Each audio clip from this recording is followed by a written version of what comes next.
Hello everyone. I thought I'd switch the camera on because I'm about to have a go at repairing this dreaded notebook that I spoiled when I was doing my folio last weekend. So here it is. That's my awful sewing, and I know that some of you have said to me, well, why don't you sew another piece of fabric over it or put a piece of washi tape? The trouble is, I don't know whether you can see, I've perforated the pages. Let me just stand up and see. Can you see here? And you know, I really am not very happy with that. It's it just looks too messy, and I really don't like the way that the spine is so thick here either. So I think what I'm going to do is take the pages out.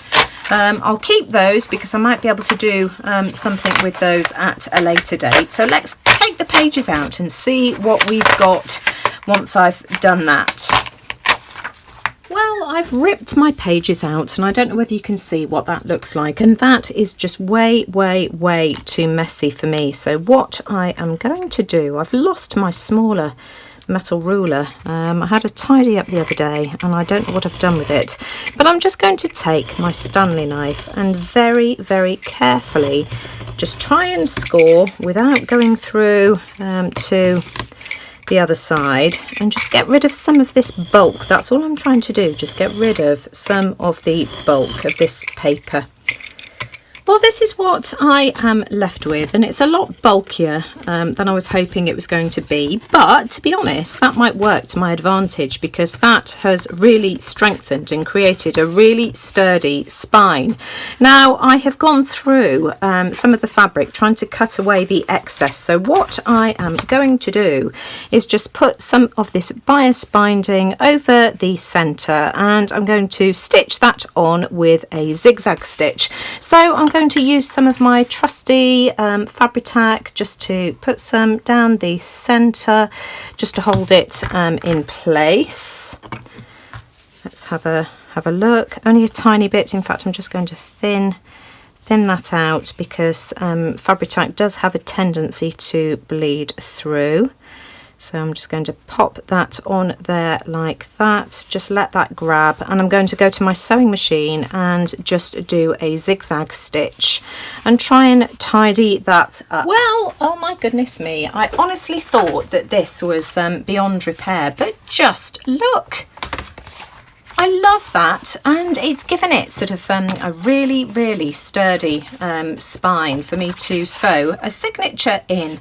So I'm just going to put some papers together and let's see what it looks like as a finished notebook. So I've got 12 pieces of copier paper, and this is quite thick, 100 GSM. It might even be 120 GSM. I'll leave a note in the description on the screen if I find out what it is, and I'm just folding them in half individually, and I've got 12 sheets of paper. Now I've got 4 clusters of 3 pages here, and I am just going to cut these to size, and what I'm going to do is just get a fractionally smaller on the width as I go along with each of these. So I have measured my notebook, and I'm going to cut mine, hang on a second, let me just do it in inches, to 8 inches by 5 and an eighth inch, and as I say, just getting gradually just a smidge shorter with each of these clusters of 3. Now, the reason I put it into clusters of 3 is so that I end up with a nice flush edge, and I did pretty much, I've had to trim it slightly with my Stanley knife, but not very much at all, and it's much easier if you do it that way. So what I am going to do now is start with the outside, and I'm just going to round off the corners like this. And then you've just got to remember to put it back together the right way. So start, as I say, from the outside and work your way in, like so. Now, in order to poke my holes and make my signature, I've cut a piece of scrap cardstock here to 8 inches, which is the same height, you can see here, as my signature. And I'm just going to mark it in the middle. So it measures 8 inches. I'm going to mark it in the middle, which is and make sure you get this accurate. So 4 inches and then 1 inch and 7 inch, so an inch in from either end. And I'm just going to mark that top, T for top, because if you don't get this right, it throws everything out of sync. And so then what I'm going to do is just use that as a marker, and I'm just going to poke my holes. Here we go, using my pokey tool, just like so. There we are. And then I'm going to do exactly the same thing here. Now, of course, you're going to have to centralise this because this is slightly longer than 8 inches. But again, I'm just going to make sure that it's in the centre and not wonky on either of the ends. So you just have to eyeball it. And then again, I'm just going to poke through. There we go. Then I've got my needle threaded up. This time, I know I used cotton thread last time. I can't find it. I don't know what I've done with it. I had a major tidy up the other day and I've obviously put it somewhere safe. So I'm using some linen thread, which to be honest is even stronger anyway. And I am going to go in through the middle like this, same way as I did before, leaving myself a nice long tail. Then in at one of the ends, it really doesn't matter which end. Now, of course, because this is full of holes anyway, I've just got to try and find out where that hole is. It's there. There we go. And then put it through the papers.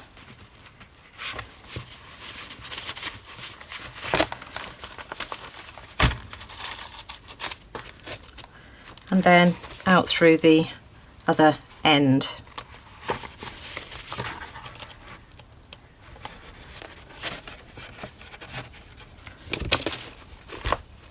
And then I'm going to come back in through the centre again.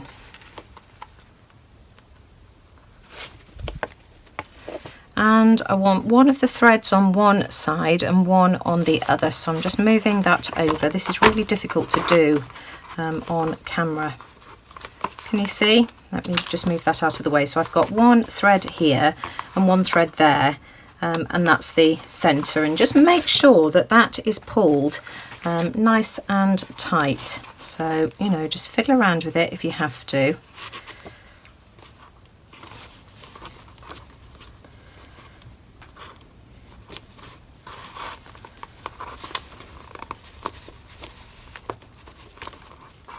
And then tie in a double knot.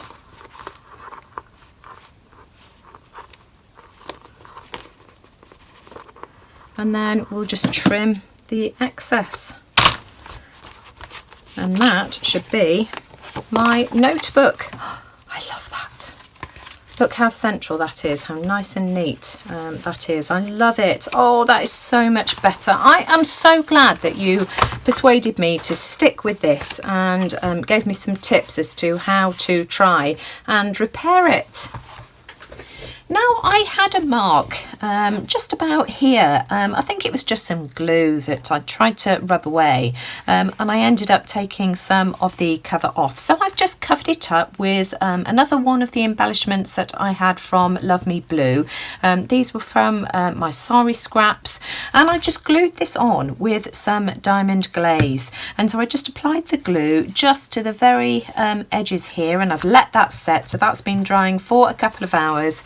I just love how that looks. So if I open it out, that's how my cover looks, and that's the journal or notebook on the inside as well. So it has completely covered up where I made that horrible mess. And for those of you that didn't see the previous video, I created this as part of a folio and decided that instead of adding the signature in by hand, I would be clever and sew it on my sewing machine. machine, and that was where it all went horribly wrong, because I sewed with a straight stitch and it just looked like a dog's hind leg. It was so crooked, it was a right mess. So I tried to repair it by going over it with a zigzag stitch, and that looked worse, and so I kept going and going and going, and of course the more stitches I added, the worse it got.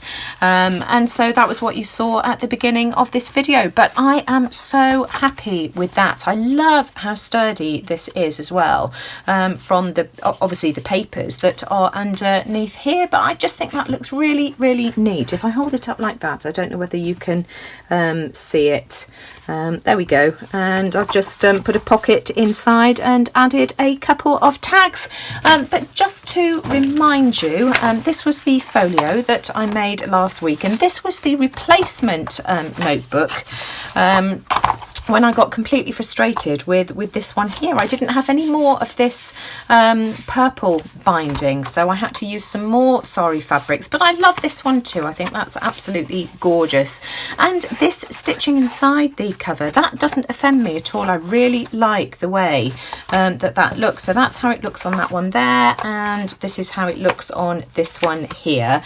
But I'll leave the link to this video in the, what am I doing? That's the wrong one. I'll leave the link to this video here in the description box below for anybody who hasn't seen it. So this is the folio that I made. So I've got a couple of tags in this pocket here. You can see that I've embellished it with various trims from my sari scraps from Love Me Blue. I just love these. I just think they're so much fun. And this was just made from an Amazon box. This is just one of my boho bead tassels. I think I'm going to add one of the little tassel charms to the end here, or I might add just maybe a little heart bead or something. I don't know, I'm not sure yet.